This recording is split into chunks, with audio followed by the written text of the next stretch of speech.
Welcome to the Bias Buzz. I'm Don Irvine. He's Brian McNichol. Good morning. Good morning. All right.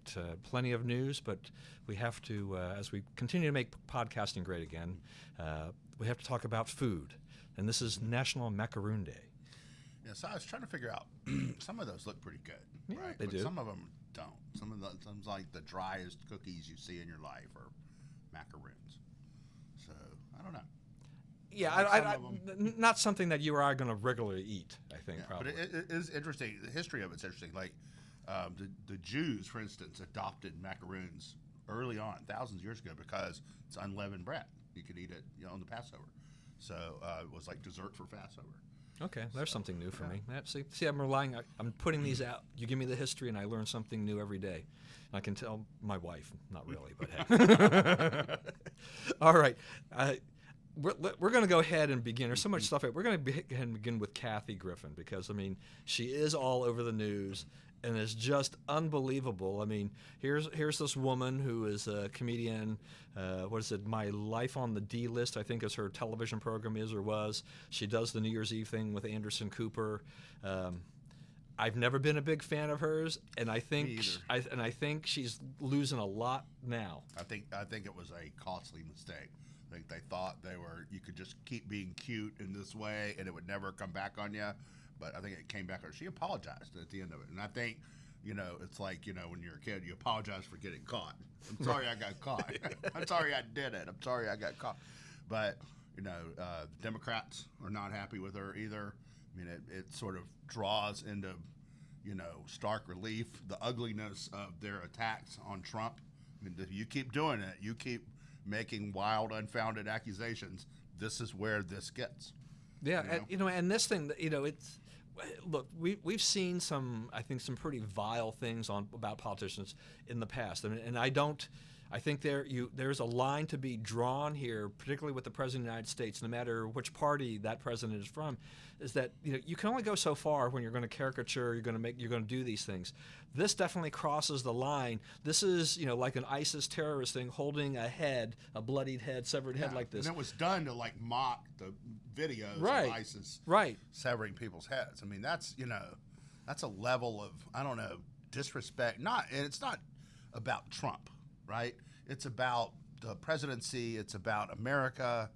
This is a profoundly ugly incident. And like a D-list, like you say, a D-list celebrity.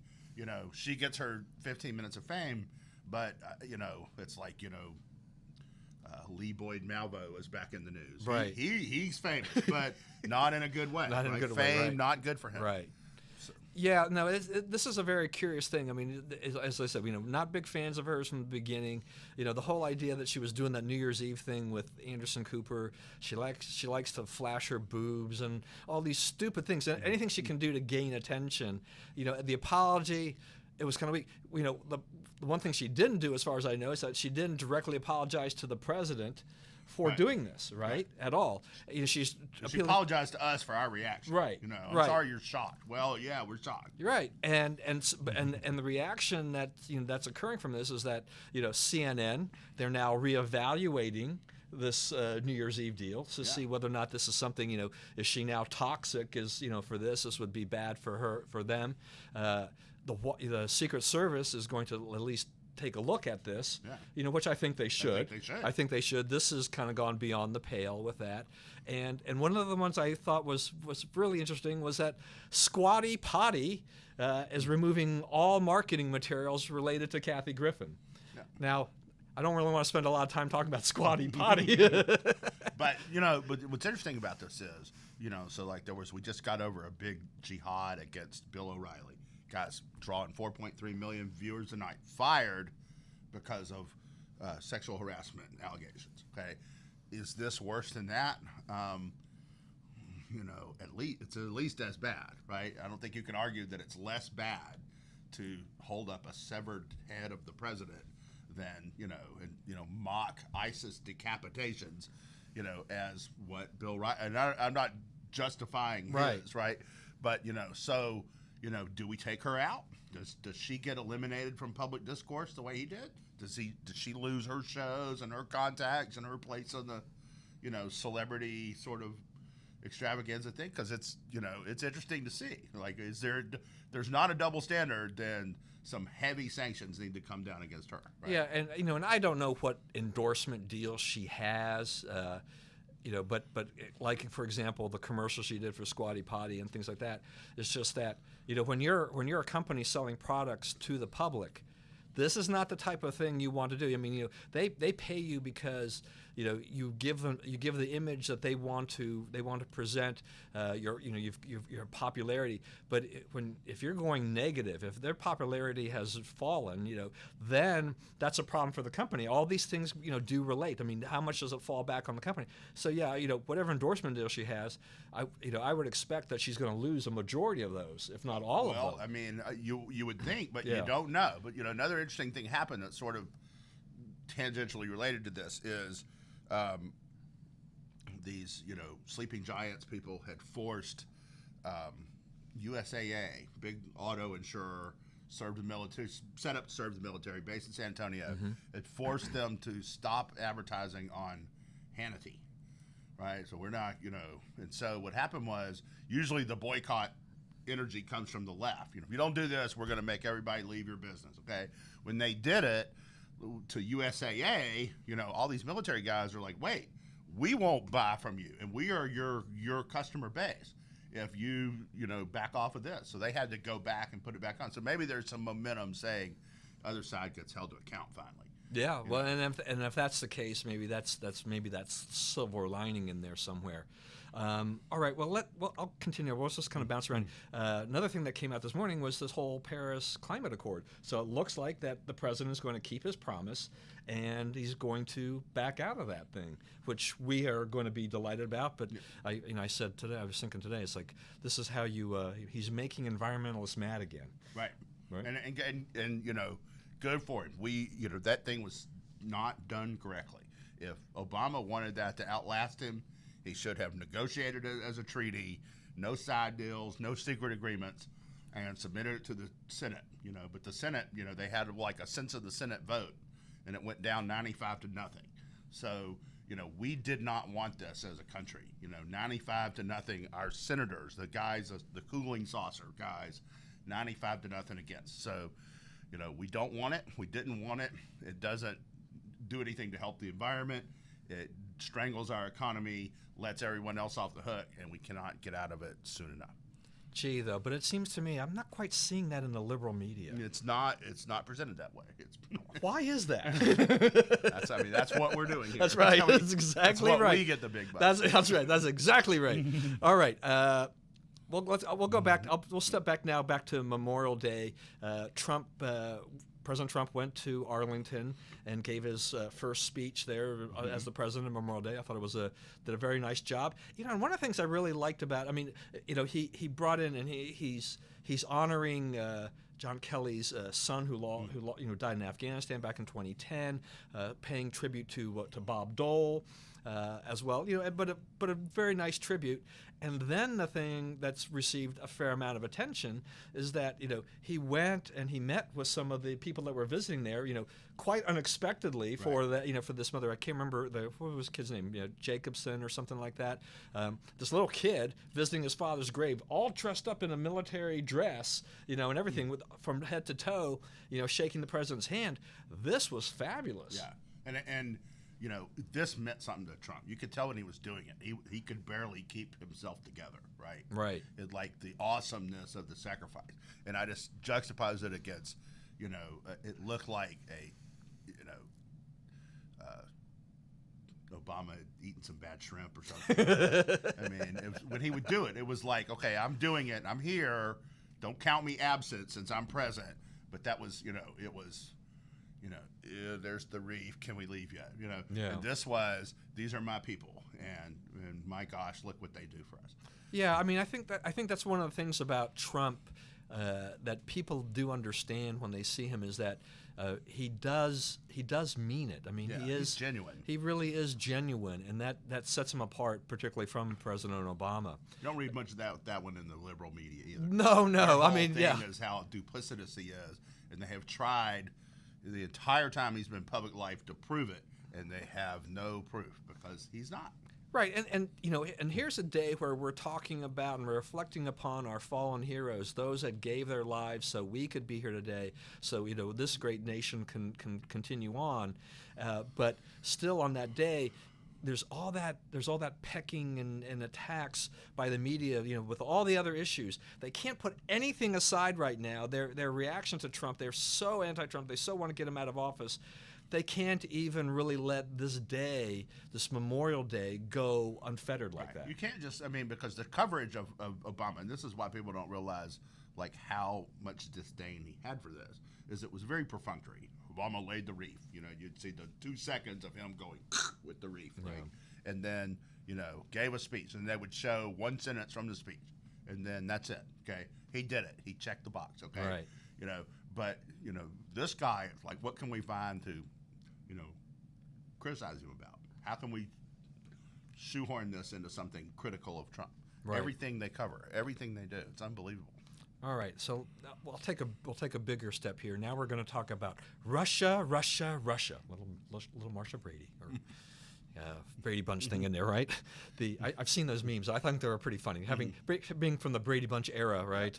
But this is it. So we have several things. We have Jared Kushner. Let's start with that, and back channel to Russia and all the stuff. The liberals are apoplectic about all this, but Obama set up a back channel to Iran. What's unusual about this, right? Exactly? What's illegal about this exactly? And then their quote is, their money quote to like move it into the danger zone is the Kislyak, the ambassador. He was surprised by Jared Kushner asking that. How do you know he was surprised? And what do you think surprised him? Right? You don't know. You have no idea that he was surprised, or B, what it was that surprised him. Maybe he just said, this guy's kind of young to be coming up to me. Yeah. Most of the guys I deal with are in their 50s or 60s. This guy's 33 or whatever. I guess he's 35 now. Yeah.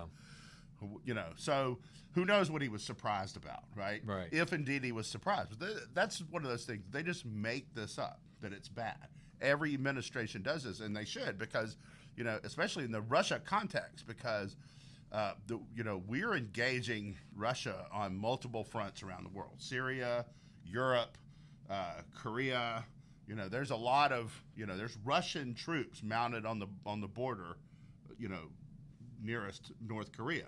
They're also concerned about North Korea. It's not just us, not just the Chinese, Right. It's a big problem for them too. It's a refugee problem, it's a money problem, it's an unrest in the region problem. So yes, we need some way to talk to them in many ways as possible, right? Yeah, it just seems that, like this, is that it says that this is some big revelation that there's a back channel as if it's never been done before. This is what always gets me. Is it is always right, done. And they know it. The media knows it. Everybody knows it, and they're going all crazy. But once again, this is another attack on the Trump family, the administration. This is all part of that concerted effort to knock him down. This wouldn't happen with other people. So that was Russia part one. Okay, we have part two, Michael Flynn. Investigation. He said he's going to turn over documents for the congressional investigation. Are we going to see much there? I doubt it. The other thing is, he's anxious to get in front of them. Yeah. Kushner is anxious to get in front of them. Please call me up there. Swear me in. Let's go today. And so why are they like that? Why do they all say that? Because they don't really have anything to hide. I guess Flynn is going to have a problem with. He had to refile. He didn't do his lobbyist disclosure stuff right. He's going to get fined, right? Yeah. Right. And he's not the first lobbyist who gets fined, and he won't be the last, and no problem, right? Right. Pay your fine, right. But this is a clerical error. This is not nefarious. It's just not. There's no link to it. The other thing is they talk about those. And the excuse they always use is the investigation just begun. No, Mueller just got on the job.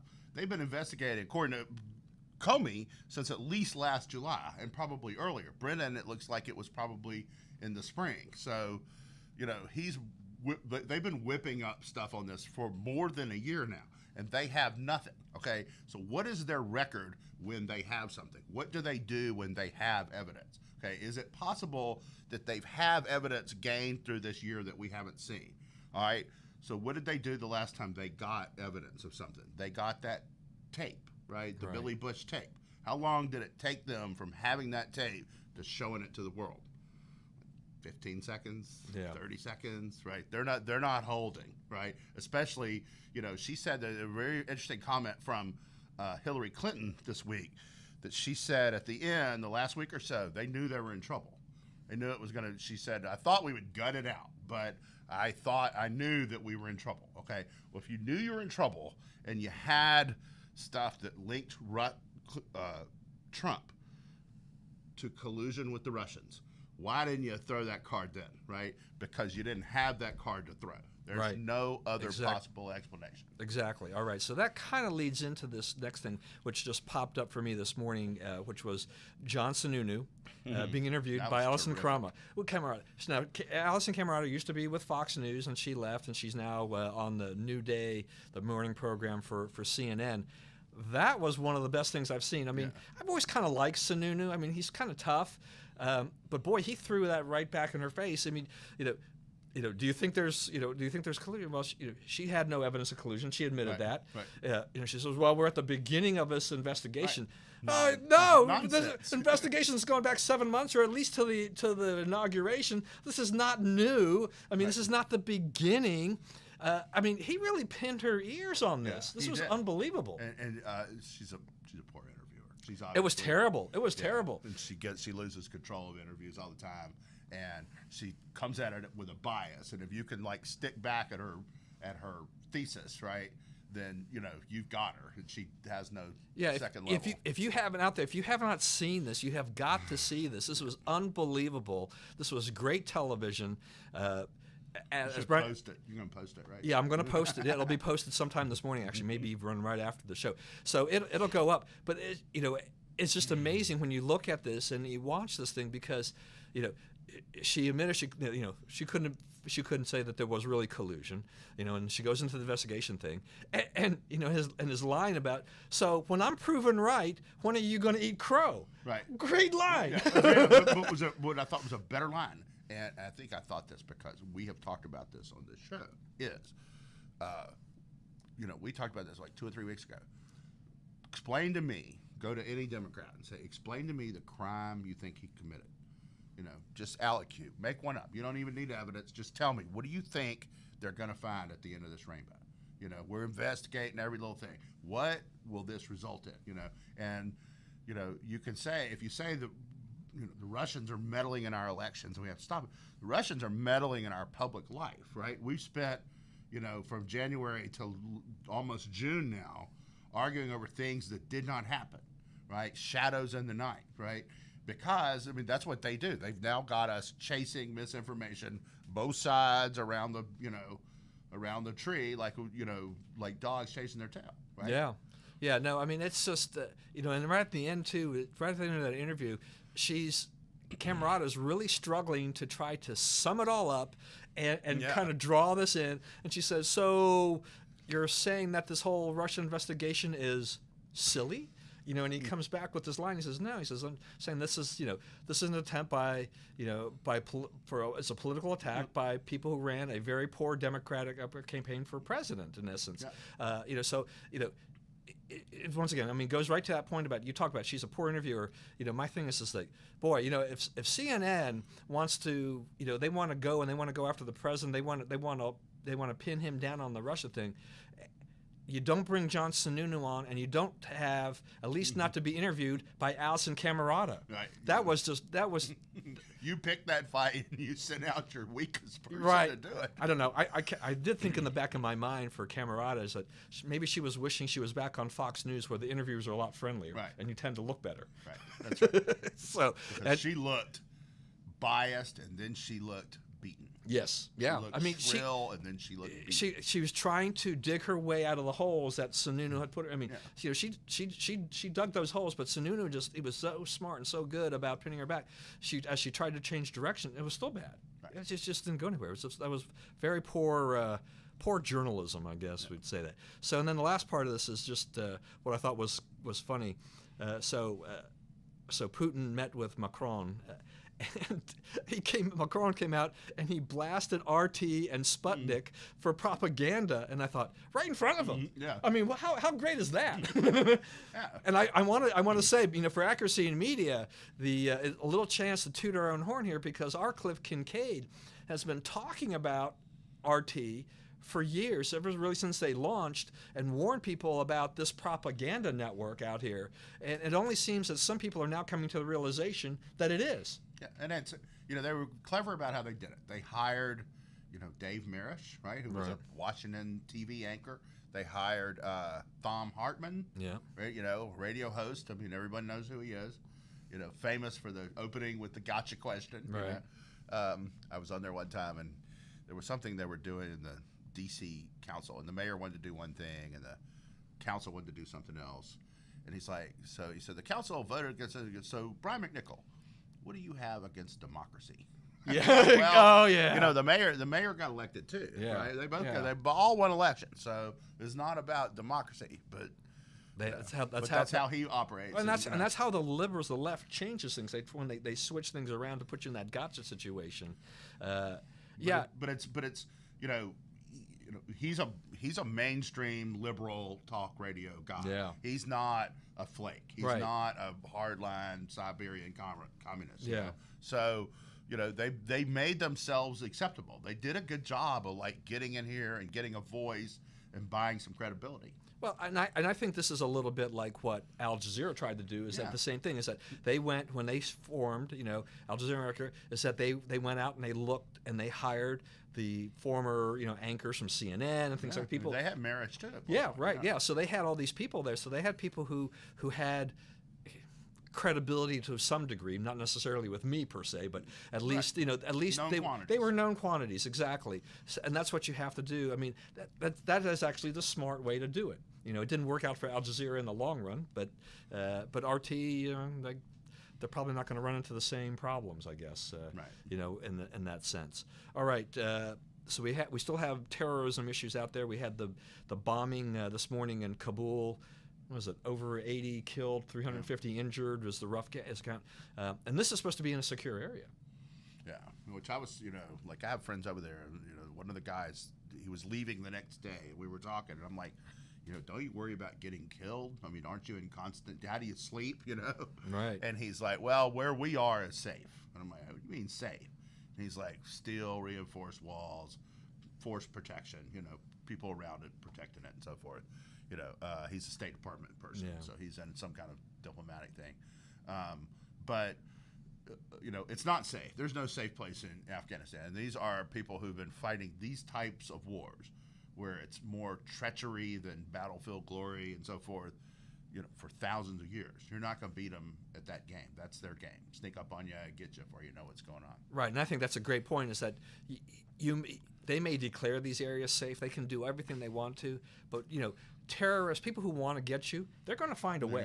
They're going to find a way to get you. They're undeterred. They have something that we don't have, and that is they're willing to die to do it. Exactly. We're trying to get all our soldiers home, and that Right. really limits you in these kinds of wars, because they can always find someone that can talk into, killing themselves as part of the mission. Right, and and that kind of leads on to the whole Manchester thing. Is that I didn't look, but I think the last time I saw, and you can correct me, was it 14 people or so had been arrested on this? So they've cast. It's always interesting to me in England after they get attacked, and unfortunately do get attacked more than than I'd like to think about or mention. But when they do these sweeps and everything like that, they come up with a pretty fair number of people. All of a sudden you see, oh heck, this is not just 2 or 3 guys sitting around a room. There's a bunch of these guys that have plotted these guys for a long time. They laid out very careful plans for this. And they're very dedicated. They're willing to wait. It was like 9/11. Those guys, they came here. They spent like 3.5, 4 years here, living life. Going to the gym and Laurel up there. Right. So they look like us. They're walking in our streets. We're not worried. They get to the point where you're not worried about it. It's like they send those camera crews into like training camp and football and whatnot. Yeah. The first week, no one says anything around them, right? But then the third week, cuss words. You start forgetting those guys are there, right? Right. And that's what this is, right? these guys, they look like anybody else in those streets, and if they're not causing trouble that day, what pretext do we have to go roust them or whatever? Right, exactly. I think that's right. The thing too, that they live their lives. They understand that they can assimilate, and people's their fear factor, their suspicions just drop tremendously, because when you see the news reports, and frequently after these things, they interview the neighbors, television, and they're like, oh, I saw them walking the dog. I saw them doing this. They go, like you said, they go to the gym. They do this. They grocery shop. My kids play with their kids if they happen to be a little bit older. They assimilate themselves and they ingratiate themselves into the culture, so that while planning to kill these people and die for this, and then it becomes all of a sudden they're like, whoa, a big shock. Yeah. Well, if your country's been attacked, I think your radar needs to stay up a little bit more. I realize how easy it is for us to kind of relax a little bit and get on with our lives, but if you're in England, you have to be very vigilant in particular, because they're going to continue to come forward. This is not the last one. There's going to be more. And so, but the other thing is like, it's also easier than ever to be alone, because you have the internet. I mean, if you put me in a room, it's like I was thinking when I was stuck on your elevator last week. It's like, okay, what will I do if I've got to sit here for 2 hours? Yeah. I'm like, well, if my phone works, I'm going to sit on the floor and I'm going to read, right? And I can read indefinitely, and I can talk to Spencer, and I can be entertained by reading for a good long time, right? And everyone else can too. And then you cordon off like what you read to what you agree with. Right, so it's zillions and zillions of things that reinforce what I already think. I don't have to look at that outside world at all, and that's So these guys, they can get in their corner and they can talk about blowing stuff up, and since we're all in our own corners, right, we won't ever notice, right? Yeah. You can get a long way into this stuff before anyone ever takes note.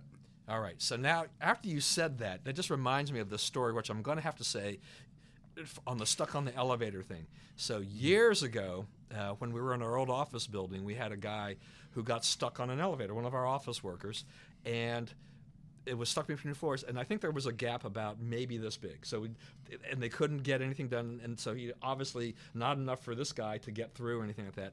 So what we wound up doing that day is that we lowered to him.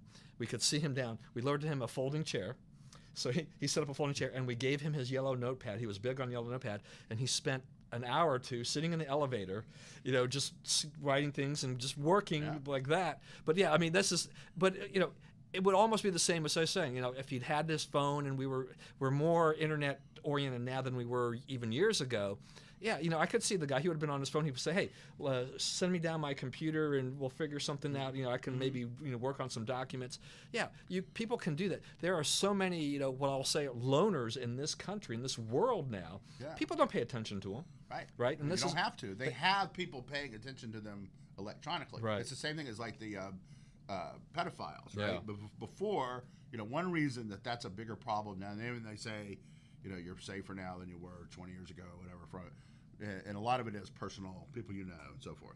So, but, those guys, if you were a pedophile, you couldn't, who would you tell? How do you break that to hey, let's go do pedophilia. My friends would all say no, and then they would beat you up. Right. So, how do you find the other ones? Well, the internet, there's people in there yapping about it, and so there's all kinds of talk, and so you can graduate. So you're making a different kind of community, and the locus of the community can be anything, no matter how, like some community sat around telling Kathy Griffin that was a good idea. Right.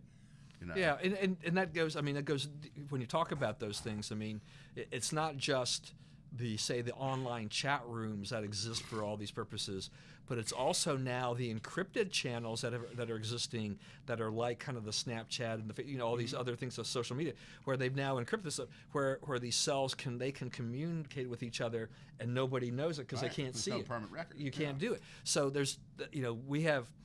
Technology is wonderful, and I love it, and I use it all the time. But there is that dark side that creates and helps foment some of this and allows this to continue and go on. All right, Michael Dubke resigned, communications director from the White House. I guess that had been building for a little while, at least. He was he wasn't a Trumper going in, really. I mean, he was associated with Rove, and so I think people thought, well, that was kind of an interesting selection choice. So he lasted, what, 3 months? 3 months. You Just know. not a good fit. Yeah. I don't think there's a big, and they keep talking about this big, Portent's big staff shakeup. Right. But they have Spicer interviewing the replacement. So if it was going to be a house cleaning, why would Spicer be interviewing the next guy, right? Right. I mean, that's because Spicer's not going anywhere, because there is no big house cleaning coming, I don't think. Yeah, I mean, I think it's been talked about long enough now that you'd have started to see. I think this guy was he wasn't a good fit. Yeah, I mean, our friend here, Jerry Cave, who does the podcast as well. I mean, he had sent me a piece. He was calling for the Memorial Day massacre in the White House, and I didn't bite on that. I chose not to use that piece because I was skeptical as to whether or not that would happen. If it happened, I would have said, "Darn, I should have used that piece." but I was right in this case. So the thing is that my thing has been going back to the beginning. It's just that the communications teams, to me, still is a little bumpy. They're not as cohesive as they should be and they need to be.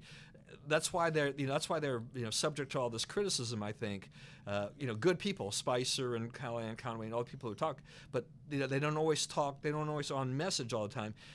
If the communications director comes in, this next person's really got to put it together. So that's why I thought it was interesting. I heard yesterday that wouldn't be surprised if you get a Dave Bossie or a Lewandowski going back into the White House somewhere. Maybe not necessarily in that role directly, but something, because I've been watching Bossie on television ever since the inauguration.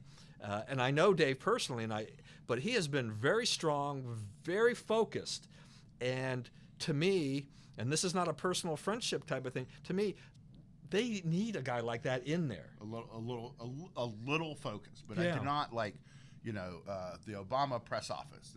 They were relentlessly on message, Yeah. right?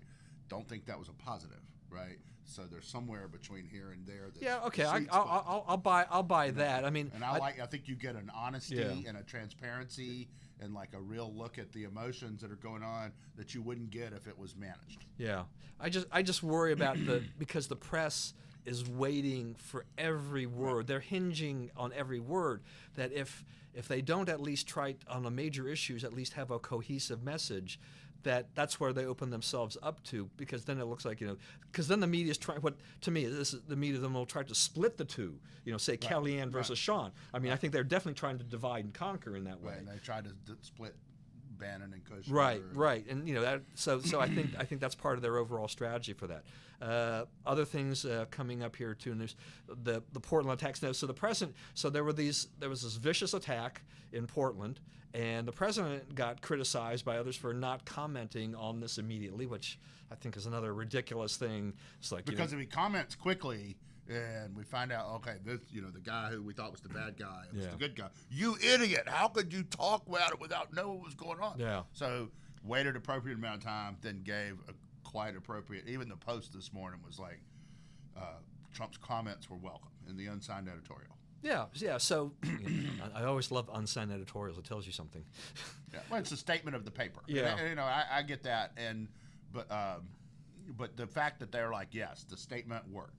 Yeah. I mean, they're starting.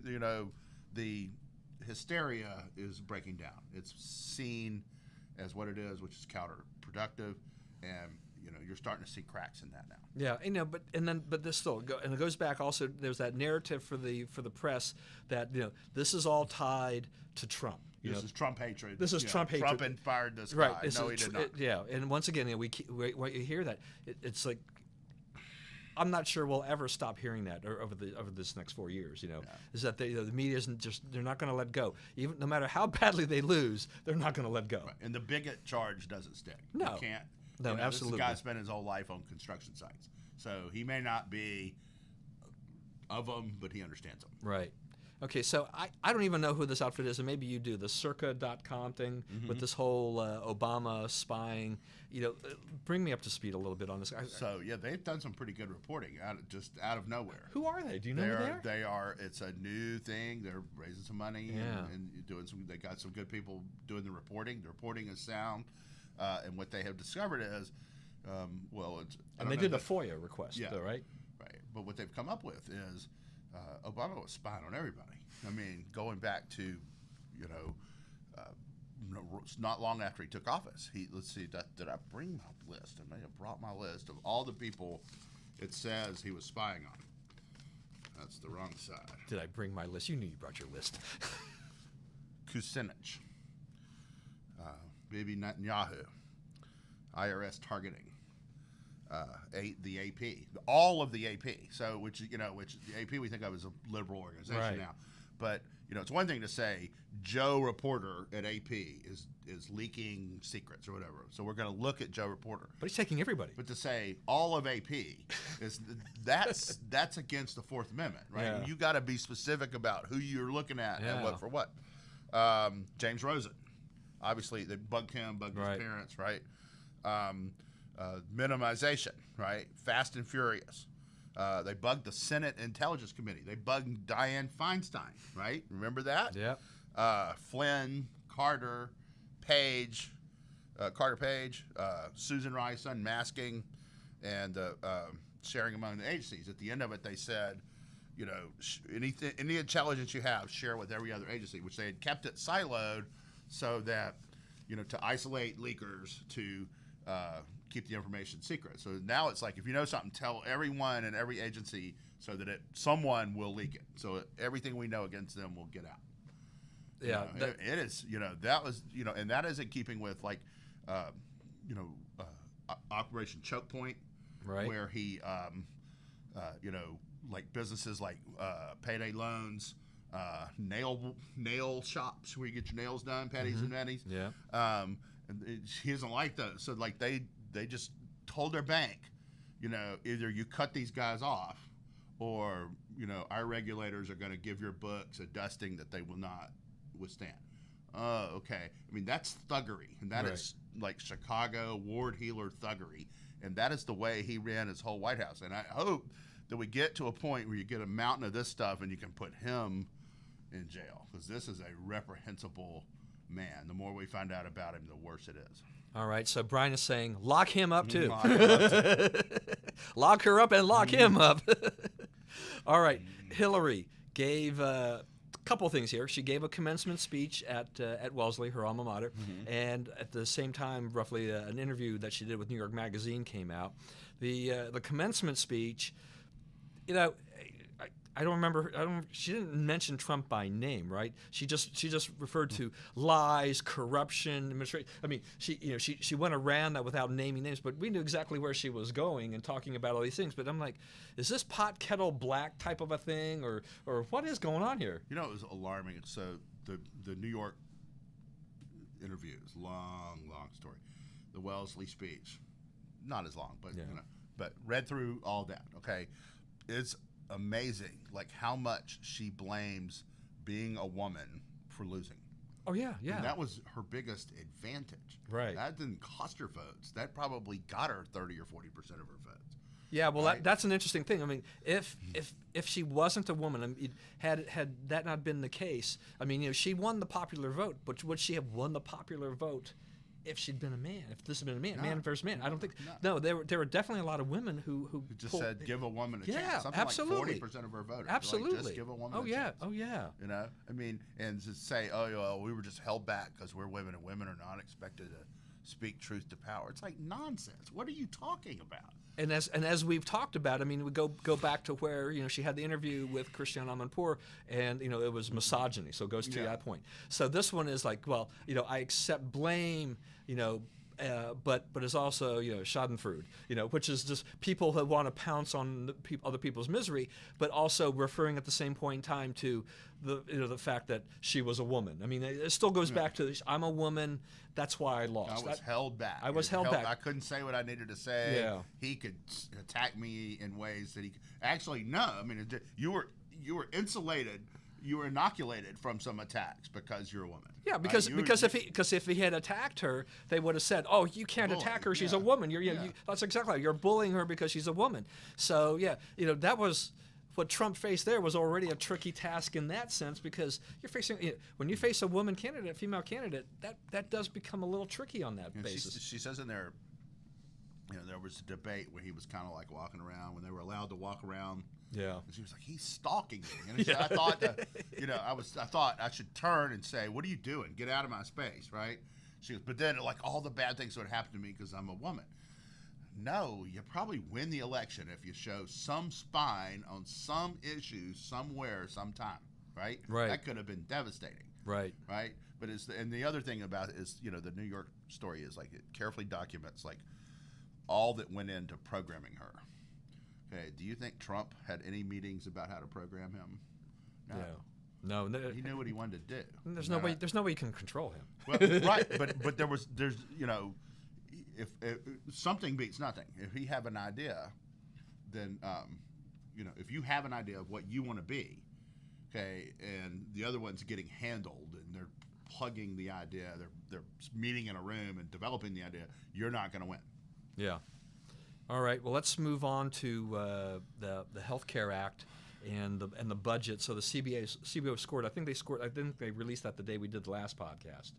And everything like that. So they came back with, what was it, 23 million more uninsured or something like that? 23 million. Well, that gets misstated. Yeah. So exactly what they're saying is, 10 years after this passed, it would be, you would have 23 million people without insurance. Not 23 million would choose it, but 23 million would not have it. Okay. Now, that supposition is based on 10 million leaving the system to get better coverage. I don't have Obamacare anymore because I have a better thing. Okay, so is that a negative? So then you're down to about 13 million. The other question doesn't get asked: how many people don't have it now? 30 million. So 23 million would be an improvement, right? Yeah. The numbers they give us, which climb according to their need, whoever they're talking to that day, no basis in real facts. No one really knows. They say, 30 million now are uninsured. Okay, so 23 million in 10 years, that would be better, right? Oh, no, it's got to be none. Well, when you go to the hospital without insurance, what happens? Triaged and treated, right? Regardless of ability to pay. That's the law. Right. There's no momentum. You'll never change that. Right. Don't even want to change it. Right. Yeah. So I think you're right. I mean, it's overstated. People get really apoplectic about all these kinds of things and stuff like that. But one thing that happened is sort of the dam broke on the CBO scores. Yeah. Now it's like people are going to look at, what suppositions were you given to start with, right? What were the assumptions that you got to work off of, right? It's no longer going to be just drink from the hose of CBO anymore. They're going to have to explain what they do because, like everything else, they got politicized. Right.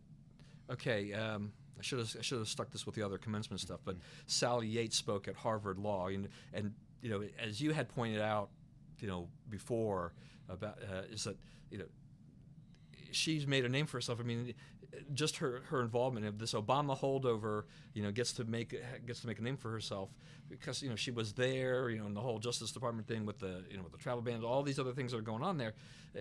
If Trump had just removed her, we wouldn't have cared about her. And now she's kind of like this. She gets to speak at Harvard Law and then blast Trump. Yeah. And really, and it's the interesting part of those comments is she seemed to say that it wasn't really. She's like, well, I didn't know about the constitutionality of it, and based on what he said on the campaign trail, it looked like it was aimed at Muslims, which there was clearly information available to her that it wasn't, right? Yeah. That the countries were picked because they have Muslim population, because like we didn't pick Saudi Arabia, right, where the 15 of the 9/11 hijackers came from. We picked countries that the Obama administration had identified as we could not vet the people. Okay, you come from this country, we can't tell whether you're a good guy or bad guy. Therefore, we're cutting you off temporarily until we figure out a way to do that. Right. That's all that was proposed. Okay, but what she says is we had to have U.S. attorneys all over the country prepared to defend this the next day, and we weren't ready for that. So, part of her reasoning was this was a resources. You're about to send everybody to our door, and we don't have anybody to handle the crowd. Yeah, but the thing, and we've seen that the circuit court is still keeping this. They won't let this thing go into place. And Fourth Circuit Court of Appeals. Right. So, but they seem to be really hung up on what Trump said as a candidate, Right. and using this. And I'm still kind of like, I like I said before, I am not a lawyer, but in what court of law does what the guy says as a candidate, why is that held? Does that all of a sudden have any credence, any play in this case at all? Right? It doesn't make any sense to me. Right. Well, I think now it will go to the high court, Right. and it will be struck down fairly quickly. I think that's where it changes, and that's what they're looking for now.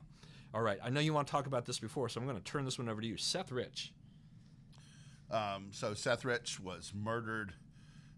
Cops call it a botched robbery because nothing was robbed. There are people who say, oh, they had a crime wave in that neighborhood, but it's 4:30 in the morning, and he's coming home, and he happens to be a guy who, the hacker who gave the actual DNC emails to WikiLeaks says he got them from Seth Rich. Seth Rich's parents don't want to be known as the parents of the guy who gave up the DNC, right? So they're like, oh, just let the cops, and this is a robbery, and why are they talking about the memory of my son? It's hard not to feel for, if I lost my kid, I'd probably be saying crazy stuff too.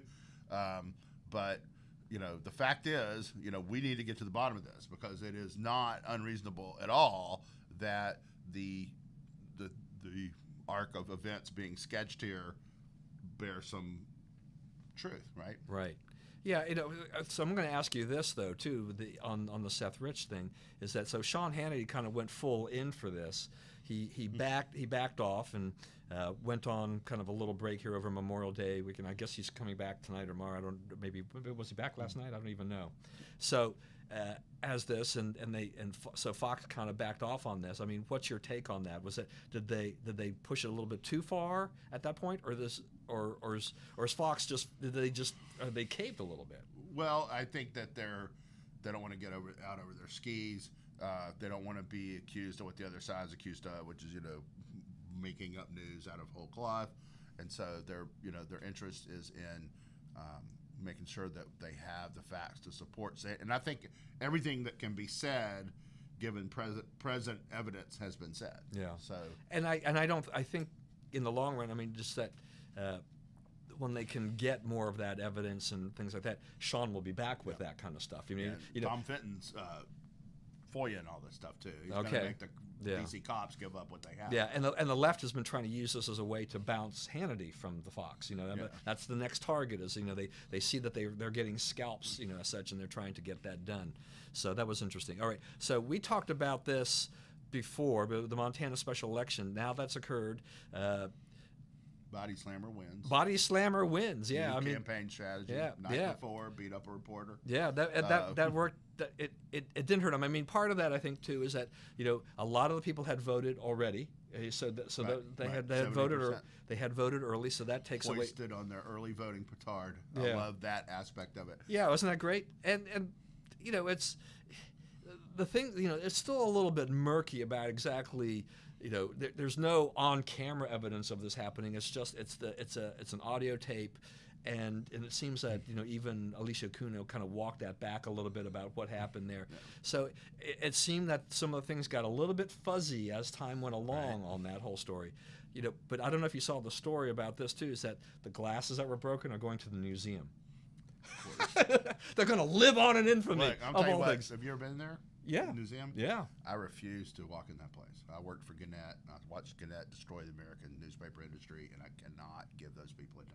I can't do it. I've been there once. I took our interns years ago and did a little trip for them. I thought it would be a treat for that. But what I don't want to do is give Gannett money. Yeah, I don't want to give them a dime. I don't want to give them any glory that one more person in attendance of that thing. They're having a hard time. I mean, they're not. Good. They're suffering. Good. I mean, they deserve it. They're running deficits over there, and they can't quite figure out how to solve that problem. I mean, so I'm not a big fan of the museum in general. No. The other thing is, we finished the point though.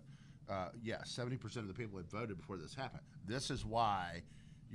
We should wait till election day. Okay, we have I don't understand. We have the technology now. Like, say I worked here every day, okay? So I live in Virginia. I put my card in the voting machine. There's a voting machine here. It says, okay, you're eligible to vote, for Hunter Mill Yeah. School Board, whatever I have in Yeah. Reston. Okay, you cast your vote. Why do I have to be in Reston to do that? Right. We know that.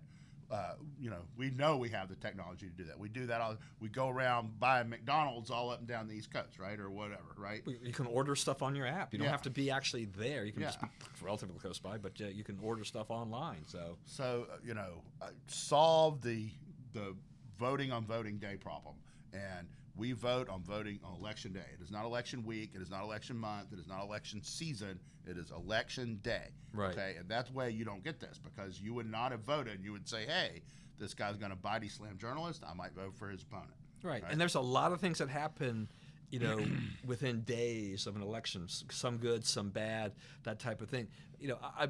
I take advantage of early voting where I live because it's convenient.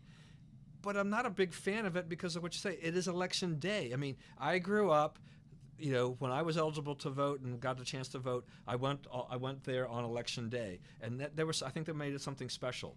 And there's a value to it, right? In that you have all this time to learn about the candidates, right? Right, and you didn't find out about Giafronte's temper until the night before, okay? Right? You don't know when the stuff is going to come out, right?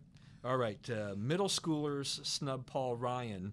So these New Jersey middle schoolers, a bunch of them just opted out of taking the picture with Paul Ryan the other day. He still had his picture taken with quite a few of them. So 13 and 14-year-olds, all of a sudden become the healthcare experts and everything else. They're woke. It's like, so does this not make you think about between their parents? I mean, it is New Jersey. I mean, we know what New Jersey's like, but the teachers and the parents, obviously, this is a setup. Well, the in thing that is, what happens in school is, you get a full-on dose of your teacher's political views. Right. So who knows what their parents thought, right? Yeah. Because, in school, the teachers are Huge preaching heavy. Yep. And, like my daughter's in 6th grade. She comes to the teacher said this, teacher said that. And it's like, go back and ask her this question and this question. I mess with it. I don't take it. And I don't want them to get comfortable. I want them Right. to know that Mary Catherine's dad is watching. Right? Yeah, right. I mean, it's like, and that the kids, not all the kids are just going to absorb your pap, just Right. all that stuff that you're trying to shove down their throat and create this next generation of leftist liberal activists and whatnot. It was good. It seemed like the speaker was kind of unaware of all that kerfuffle was going on anyway. But the media has held these kids up to, look at these kids. They stood up to the Speaker of the House. Yeah, spoke truth to power. No, Yeah, you made a jerk of yourself. It's like the guys across the street. Unbelievable. Let's go. We can talk about these things in the 2 minute if we want to, but let's go ahead and go 2 minutes now. Well, I didn't want to talk about the Ringling Brothers. Okay. The circus went down. Not surprised about that. It's the PETA people will take credit and they'll get some credit, some deserve. But to be sure, like I had a little job working in the circus one time, and part of my job was, the cats go onto these stands and they go somewhere else and they do a trick and they come back. When they sit on the stand, they leave a little present, and my job was to go get that present off of there before the next cat arrived, right? And so it's vigorous work, and your timing better be good. And cat presents smell like nothing that you have ever seen.